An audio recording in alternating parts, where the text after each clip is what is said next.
বান্দা, এটা আমার সবচেয়ে প্রিয় বান্দা। এবার তো আমরা নামাজ ছেড়ে দিতেছি, একে যদি হাজারও বলা হয় যে তুমি এক ওয়াক্ত নামাজ ছেড়ে দাও, এ নামাজ ছাড়তে পারবে না, দুনিয়া ছেড়ে দিব। কারণ স্বাদ বুঝে ফেলছে, আল্লাহ ডাকের মজা সে পাইছে, আল্লাহ ডাকের মজা পাইছে, কোরআন তেলাওয়াতের মজা পাইছে।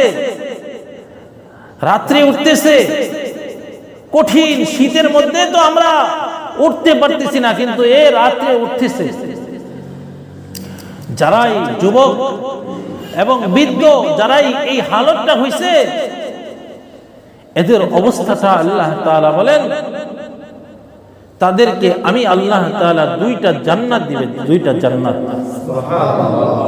তাদেরকে আমি আল্লাহ তাআলা দুইটা জান্নাতের মালিক বানাবো। এই বান্দা দুইটা জান্নাতের মালিক হয়ে যাবে দুনিয়ার ভিতরে। একটা তো মুফাসসিরিন ইকরাম বিভিন্ন ভাবে ব্যাখ্যা করেছেন যে জান্নাতান, যে তাকে একটা দুনিয়াতে দিবে আরেকটা পরকালে দিবে। দুনিয়াতে কি দিবে? দুনিয়াতে তার মনটাকে বাদশাহী মন করে দিবে। সুবহানাল্লাহ।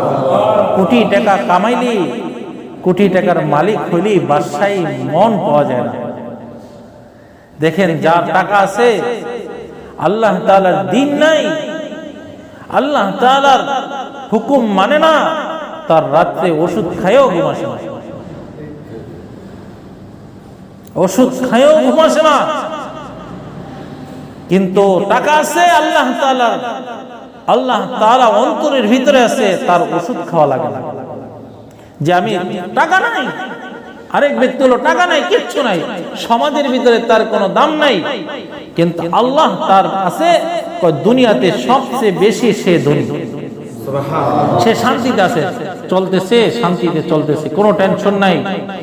এই ব্যক্তিদের জন্যই আল্লাহ তাআলা আজকে যে সূরার আয়াতটা পড়ছিলাম, এই আয়াতটা দিয়ে ডাক দিবেন, ইয়া আইয়ুহাল্লাযীনা আমানু। একজন পাগল ছিল, নাম তাকে বাহলুল বাহলুল বলে ডাকতো। লোকটা বেশিরভাগ সময় কবরস্থানের মধ্যে বসে থাকতেন। একবার বাদশা জোরে ডাক দেয়, এরে বাহলুল, কতদিন তুই পাগল থাকবি? তোর কি আর কখনো হুঁশ ফিরে আসবে না? আর কি তোর কোনদিন হুঁশ ফিরে আসবে না? তুই কি চিরটা জীবন পাগলই থাকবি? আস্তে করে বাদশার দিকে তাকাইয়া বল, ও হারুন, তুমি কয়দিন পাগল থাকবা? তোমার কি আর কোনদিন হুঁশ ফিরে আসবে না? কথাটা বলতে দেরি হয়, বাদশার চক্ষু দুইটা লাল হয়ে যায়, মেজাজ খারাপ হয়ে যায়, রক্ত গরম হয়ে যায়। কাছাকাছি এসে ডাক দিয়ে বললেন, বেটা, পাগল কি আমি না পাগল তুই? আমি তো বেটা পাগল নয়, পাগল তো তুই, কারণ তুই 24টা ঘন্টা কবরস্থানের মধ্যে থাকো, আমি তো কবরস্থানের মধ্যে থাকি না। বাহলুল চোখের পানিগুলো ছেড়ে ছেড়ে দিয়ে কান্না করে বাদশা নামদা, তাদের কোনো পরেশানি নাই, আপনি সব মিলে দেখেন পাগল আমি না পাগল আপনি, কারণ আপনি রাজপ্রাসাদের মধ্যে থাকেন, আমি কবরস্থানে থাকি। ও বাদশাহ বলুন, আপনার রাজপ্রাসাদে আপনি চিরজীবন থাকতে পারবেন নাকি?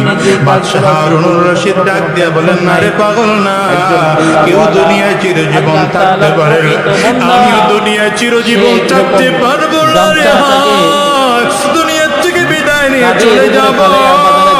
বলে বাদশাহ বলেন তো, এই কবরটা স্থায়ী ঠিকানা না অস্থায়ী ঠিকানা?